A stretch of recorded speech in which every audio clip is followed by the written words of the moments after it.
Yes, friends, today we will start a new chapter. The chapter name is Theory of Demand and Supply. It's very easy, don't worry, it's absolute common sense. Aroma T limited अपने business को diversify करना चाह रही है. Aroma T limited is considering diversifying it's business. So marketing head से पूछा गया, what do you think Sanjeev तुम्हें क्या लगता है, क्या सोचते हो तुम, क्या हमें ग्रीन टी मैन्युफैक्चरिंग में घुसना चाहिए? ग्रीन टी बनाएंगे अब हम. तुम्हारे हिसाब से मार्केट पल्स क्या कहता है? मार्केट पल्स मतलब बाजार क्या कहता है? क्या कंज्यूमर्स खरीदने के लिए रेडी है? क्या कंज्यूमर ग्रीन टी पसंद करेंगे? देखो, लास्ट क्लास में भी हमने डिस्कस किया था कि मैन्युफैक्चरर्स वही बनाते हैं जो कंज्यूमर के मन को भाता है. अगर कंज्यूमर ग्रीन टी पीना नहीं चाहता है तो मैं क्यों बनाऊंगा? अगर कंज्यूमर ग्रीन टी पीने के लिए इच्छुक है और मैं नहीं बना रहा हूं, अरे यार क्या कर रहे हो, बनाओ बनाओ. तो मार्केट का डिमांड क्या कहता है? मार्केट पल्स मतलब मार्केट डिमांड. देखो भैया, कौन कौन सी कंपनी है और कौन कौन सी कंपनी किस प्राइस में अपना माल बेच रही है. अगर कोई दूसरी कंपनी ग्रीन टी 10 रुपया में बेच रही है और हमारा प्रोडक्शन कॉस्ट 11 रुपया है, तो हम मार्केट में उतर के क्या करेंगे? मगर वो ग्रीन टी जो बेच रही है 10 रुपया का, क्वालिटी बहुत ज़्यादा घटिया है और हम जो क्वालिटी देंगे 11 रुपया में बहुत ज़्यादा बढ़िया है. ओहो, तब तो हमें ज़रूर घुसना चाहिए. तो अलग अलग तरीके से हम डिसीजन लेते हैं. सो कौन कौन से प्लेयर्स है मार्केट में, ठीक है, ये भी जानेंगे हम. कि अपना जो नंबर 1 प्रोडक्ट है ब्लैक टी, हम ही अपने ग्रीन टी प्रोडक्ट को लॉन्च करेंगे तो ब्लैक टी का मार्केट गिर जाएगा. हो सकता है sir. Is green tea a luxury good or it is a necessity now? ये भी इंपॉर्टेंट है. जिनको लगता है ग्रीन टी पीने से हेल्थ थोड़ा अच्छा होता है, तो ये तो भैया मेन डिटर्मिनेंट्स है. टेस्ट तो ग्रीन टी का इतना अच्छा तो नहीं होता, तो टेस्ट वाले लोग जो टेस्ट प्रेफर करते हैं वो शायद हमारा ब्लैक टी पिए. तो अलग अलग लोग डिसाइड कर रहे हैं कि क्या डिटर्मिनेंट्स है डिमांड का. हाउ टू प्राइस, ये भैया बहुत इंपॉर्टेंट है यार, इसको समझ लो बस, आज एक बार और आखिरी बार समझ लो. ये इतना चर्चा बोर्ड मीटिंग में हो रहा है और क्या बात किया लास्ट में, इतने सारे सवाल का मेन जवाब क्या निकला? भैया दाम क्या रखना है, क्योंकि मार्केट में तो मारकाट चलता है. गलत दाम रख दिए तो प्रोडक्ट नहीं बिकेगा. How to price and position our brand in the market. Before we rush into this line, I want a report. अब देखो, ये भी कितना अच्छा बात है. Before we rush into this line, ये हड़बड़ाना नहीं चाह रहे हैं कि किसी भी दाम पे बस रख के चलो मार्केट में घुस जाओ. नहीं नहीं नहीं नहीं नहीं. तो मार्केटिंग एग्जीक्यूटिव साहब, आप मुझे एक रिपोर्ट बना के दीजिए कि आपको ऐसा क्यों लगता है कि ग्रीन टी अगर हम बनाएंगे तो ग्रीन टी से हमारा कंपनी का नाम बहुत ऊंचा होने वाला है. बॉस ने क्या पूछा था कि क्या प्राइस पे हम मार्केट में उतरे, तो ये प्राइस बहुत इंपॉर्टेंट है. तो प्राइस को नचाता कौन है? डिमांड और सप्लाई प्राइस को नचाता है. डिमांड कौन करता है? डिमांड करता है कंज्यूमर. सप्लाई कौन करता है? सप्लाई करता है प्रोड्यूसर. वापस से, ये प्रोड्यूसर कौन होते हैं? या तो ये कैपिटलिस्ट इकोनॉमी में वाले होते हैं या ये सोशलिस्ट इकोनॉमी वाले होते हैं. बट आज हम सोशलिस्ट वालों के लिए बात नहीं कर रहे हैं दोस्त. तो डिमांड सप्लाई मिसमैच होने से प्राइस का मिसमैच होना एकदम जायज़ सा बात है. डिज़ायर करने वाले तो बहुत लोग हैं मार्केट में. कौन चाहता कि मैं स्कूटर में घूमूं? जितने बाइक वाले लोग हैं वो सब डिज़ायर करेंगे कि भैया मैं भी गाड़ी खरीद लूं. तो क्या सिर्फ डिज़ायर को हम डिमांड समझ ले दोस्त? तो मुझे तो उस हिसाब से मुझे गाड़ी मैन्युफैक्चर कर लेना चाहिए. अब मैंने मैन्युफैक्चर कर लिया, गाड़ी कोई खरीद नहीं रहा. क्यों? क्योंकि डिज़ायर था दोस्त, पैसे तो नहीं थे. तो मार्केट डिमांड वही है कि मेरा इच्छा तो है, डिज़ायर प्लस मनी. सिर्फ मनी है मेरे पास बट मेरा इच्छा ही नहीं है. I have lot of money, मैं 50 साल का हूं और मेरा इच्छा नहीं है बाइक चलाने का. I have money but I have no desire. तो क्या बाइक मैन्युफैक्चरर्स, भैया इतने सारे पैसे वाले, तो मेरे को नहीं खरीदना भाई तेरा बाइक. तो इसका मतलब है कि डिमांड को समझने के लिए इच्छा प्लस पैसा, ये दोनों होना जरूरी है। तो in a market system the price of a commodity or service is determined by the forces of demand and supply. अब लोग जो है 200 रुपया वाला डॉक्टर का ही डिमांड कर रहे हैं, समझिएगा मेरा बात को। और डिमांड मतलब backed by desire plus price, pocket में पैसा। तो लोगों के पॉकेट में 10,000 का डॉक्टर का पैसा है ही नहीं भाई। मतलब मैं बीमारी सही, मैं 10,000 रुपया देकर डॉक्टर के पास जाऊंगा, मैं तो सुन के ही बीमार हो गया डबल। प्राइस जो है, प्राइस ऑफ अ कमोडिटी, ये डिटरमाइन होता है forces of demand and supply. क्योंकि यहां पर सप्लाई था 200 रुपया, 300 रुपया, 500 रुपया वाले डॉक्टर का सप्लाई था मेरे दोस्त, इसीलिए 10,000 का डॉक्टर नहीं चला। बात को समझिएगा प्लीज ध्यान से।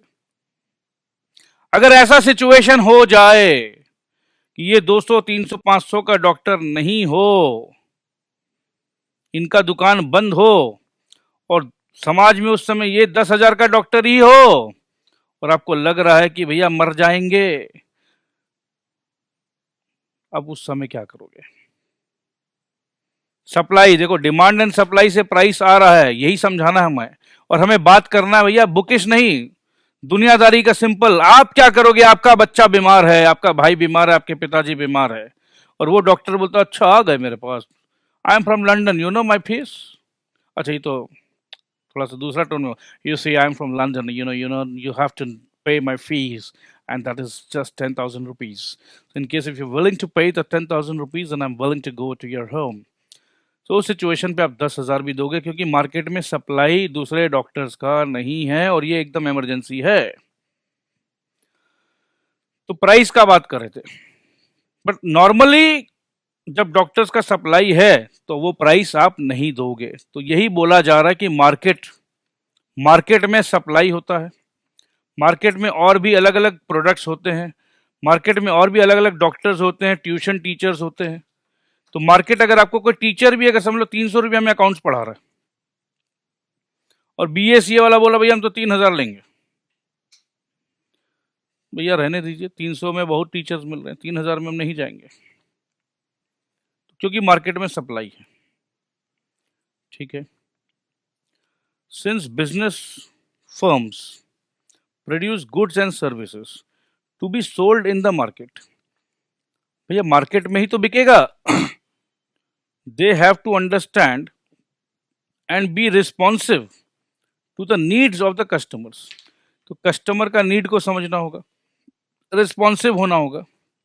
While buyers constitute the demand side of the market, the sellers make the supply side of the market. ये तो हमने बात कर ही लिया, बायर कौन है, डिमांड क्रिएट करते हैं, सप्लायर कौन है, सप्लाई क्रिएट करते हैं, सेलर्स कहते हैं उनको। The quantity that consumers by, 1,000 रुपया प्राइस था तो क्वांटिटी कितना बिक रहा था? 300। 800 किया तो और 100 लोग खरीदने आए। तो the quantity that consumers by at a given price determines the size of the market. मतलब साइज क्या है, देखो ये बहुत इंपॉर्टेंट है। 1,000 रुपया में अगर मुझे ये बैग बेचना है तो मेरे पास खरीदने वाले 300 लोग ही है, तो मेरा market size at this particular price, market size दोबारा बोल रहा हूं मैं, लिख के दूं, market size at price 1,000 is 300, क्योंकि 300 लोग खरीदना चाहते हैं। अब हो सकता है अगर मैं 1,000 में नहीं बेचकर मैं 800 रुपया में बेचना चाहता हूं, 1,000 में जो 300 लोग खरीद रहे थे वो तो ऑफकोर्स आएंगे ही खरीदने, 800 में उछल उछल के खरीदेंगे, तो ये 300 लोग भी होंगे और ये 100 लोग भी होंगे। तो मार्केट साइज एट 800 रुपीज रफली can be set to be 400। ऐसा भी हो सकता है कि ये 300 लोग को कोई दूसरा बैग, क्योंकि इनका बजट है 1,000 रुपया तक, ही इज रेडी, तो हो सकता है कि 900 950 में कोई दूसरा बैग मिल रहा है तो ये वो ले ले। बट अगर पर्टिकुलरली ये बैग ही पसंद आया हुआ है तो ये लोग ये भी ले सकते हैं। अब ये लोगों का बजट एकदम 800 के ऊपर जाना ही नहीं है तो ये जाएंगे ही नहीं। तो देखो, कभी भी एग्जैक्ट तो हम बता ही नहीं सकते। एग्जैक्ट कैसे बताएंगे? कल को किसी का इनकम बढ़ गया, या 800 रुपया वाले में से किसी का लॉटरी लग गया, या नौकरी चेंज हो गया, प्रमोशन मिल गया, तो हो सकता है ये 800 वाले भी ऊपर वाले ब्रैकेट में आ जाएगा। होता है ना ऐसा। तो कभी भी एग्जैक्ट मार्केट साइज तो हम लोग नहीं पता कर पाएंगे, बट फिर भी अलग अलग फैक्टर से हम लोग कोशिश करके समझ लेते हैं। कोई भी फर्म मतलब क्या, जो भैया मैन्युफैक्चर कर रहा है अभी यहाँ पर, the size of the market is significant. Size of the market कि भैया मार्केट में 500 बैग का खरीदने का हिसाब किताब है, तो मैं 400 क्यों बनाऊं और मैं 600 क्यों बनाऊं? तो the size of the market, market size कितना बड़ा है, इज सिग्निफिकेंट। सिग्निफिकेंट मतलब very important, determinant of its prospects. Prospects, अच्छा ये बैग जो मैंने बनाया कम से कम 1000 लोग खरीदने के लिए रेडी है, तो 1000 लोग खरीदेंगे, क्या बात है। अरे भैया 500 रुपया पर बैग का मार्जिन है, 500 का मार्जिन, 1000 लोग खरीदेंगे, वाह भैया वाह। भैया 5 लाख रुपया कमाने का प्रोस्पेक्ट है। आया बात समझ में? तो size of the market is significant determinant of its prospects. तो 5 लाख कमाना है तो भैया आ जाओ, लग जाओ, काम पे लगो, चलो जल्दी जल्दी लगो, जल्दी जल्दी काम करो। अच्छा देखो, क्या आपको लगता है टाइम इंपॉर्टेंट है? ये बैग खरीदने वाले लोग हैं, बट ये लोग खरीदेंगे दुर्गा पूजा में, अगर मैं कलकत्ता का बात करूं तो, या ये लोग बैग खरीदेंगे दिवाली के टाइम पे, और मैंने मैन्युफैक्चर कर दिया लेट, मेरा बैग बन के आया दिवाली और दुर्गा पूजा के बाद, तो क्या उस समय लोग खरीदेंगे? तो भैया ये बहुत इंपॉर्टेंट है, बात को समझो। डिमांड का जब भी हम बात करते हैं, डिमांड डिमांड डिमांड, तो डिमांड का जब भी हम बात करते हैं, मार्केट का जब भी हम बात करते हैं, तो डिमांड एट अ पर्टिकुलर, एक तो पर्टिकुलर टाइम और प्राइस। जहां हमने प्राइस को ऊपर नीचे किया, गेम चेंज हो जाएगा। समय का भी बहुत बड़ा वैल्यू है। समय, किस समय का बात कर रहे हैं आप? क्यों सर समय का इतना वैल्यू क्यों है? अब भैया देखो, मैं अम्ब्रेला मैन्युफैक्चरर हूँ, तो अम्ब्रेला मैन्युफैक्चरर के लिए डिमांड जो आएगा मानसून में आएगा, जो कि इंडिया में लगभग समझ लो जून से लेकर अगस्त तक ज़्यादा रहता है।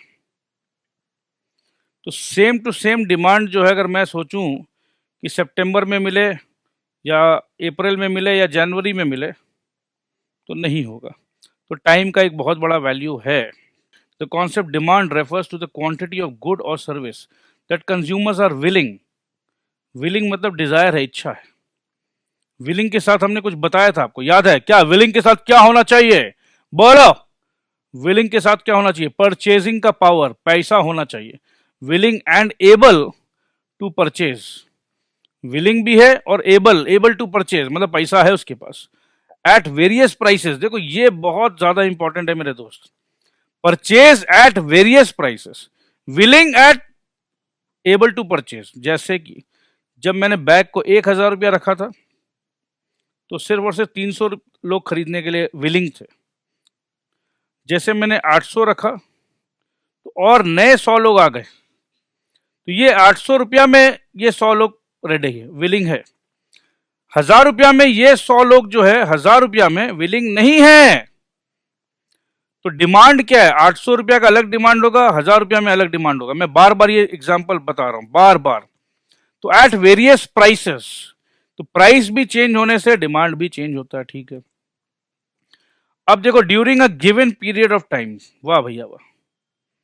अभी आपने बताया कि छाता कंपनी जो है, गिवन पीरियड ऑफ टाइम, जिस समय मॉनसून है उस समय का डिमांड का बात करेंगे तो अलग रहेगा, और अलग सीजन में बात करेंगे तो अलग रहेगा। कि भैया सिर्फ परचेज का डिजायर करने से डिमांड नहीं होगा, क्यों नहीं होगा बताओ? बात कर रहे हैं इकोनॉमिक्स का, बात कर रहे हैं मैन्युफैक्चरर्स का। सिर्फ मन की इच्छा से अगर हमने गुड्स को बना दिया तो मुश्किल में पड़ जाएंगे।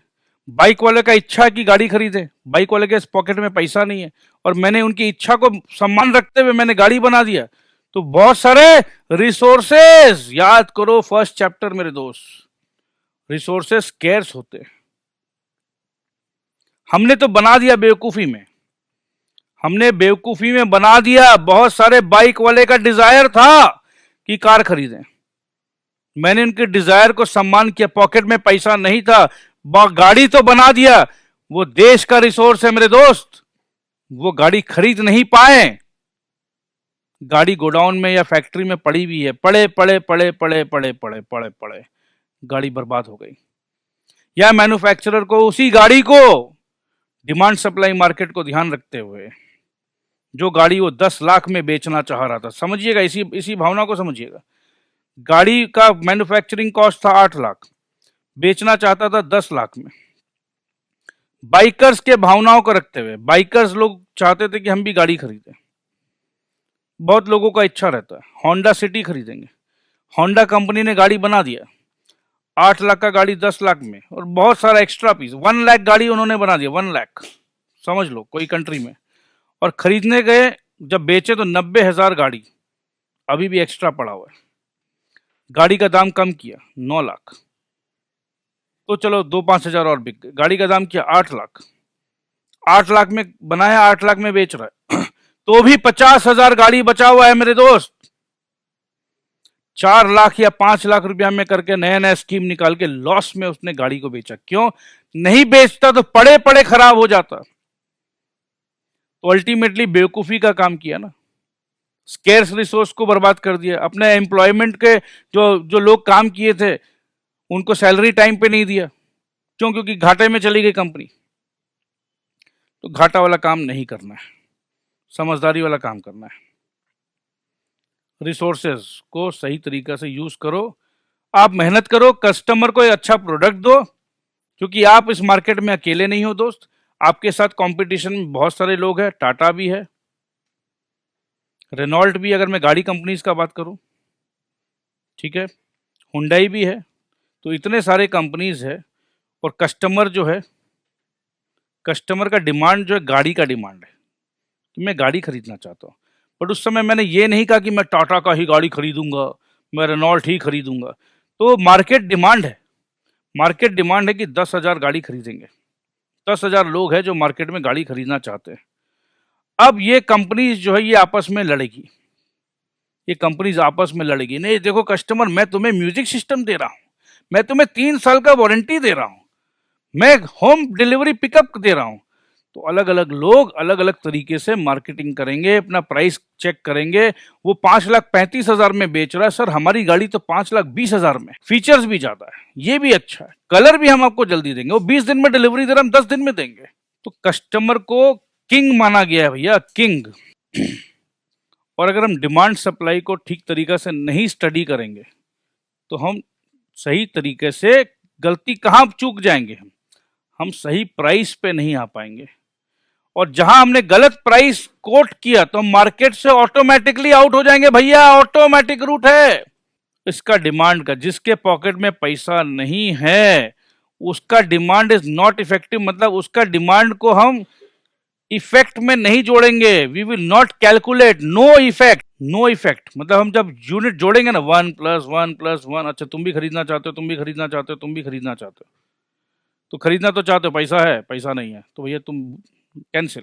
दस effective demand for a thing depends on effective demand. अब भैया नो इफेक्ट वाला नहीं, इफेक्ट वाला डिमांड। तो इफेक्ट वाला डिमांड के लिए क्या क्या चाहिए? डिजायर चाहिए, मीन्स टू परचेज चाहिए, मीन्स टू परचेज। डिजायर तो है बट पैसा है, मीन्स पैसा नहीं है बट मेरे पास गोल्ड है, मैं गोल्ड को बेचूंगा, I will sell the gold and I will get the money. तो क्या हम कहेंगे कि he has means to purchase? He has means to purchase, yes.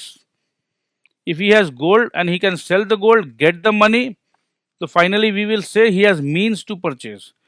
अच्छा दूसरा, चलो he has the means, now I have the means, but I don't want to buy, let's say I don't want to buy Tata का गाड़ी, but I want to buy this Honda का गाड़ी। तो effective demand for Tata का गाड़ी अगर calculate करेंगे तो ये घट जाएगा, होंडा वाला करेंगे तो ये बढ़ जाएगा। विलिंगनेस टू यूज दोज मतलब वो पैसा जो उसके पास है, means for that purchase.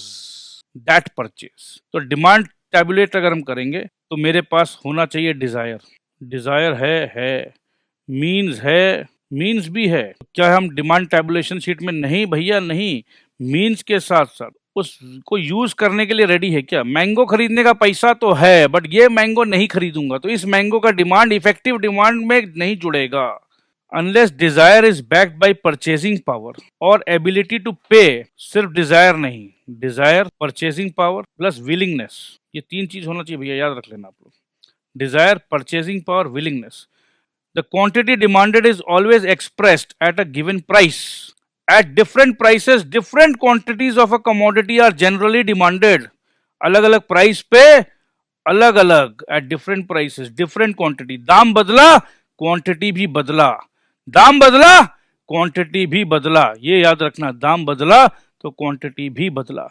The quantity demanded is a flow. We are concern not with a single isolated purchase. Market का बात कर रहे हैं हम, एक इंसान के लिए नहीं बनाते हैं, फैक्ट्री है भैया, हम एक इंसान के लिए नहीं बना रहे हैं, but with a continuous flow of purchases.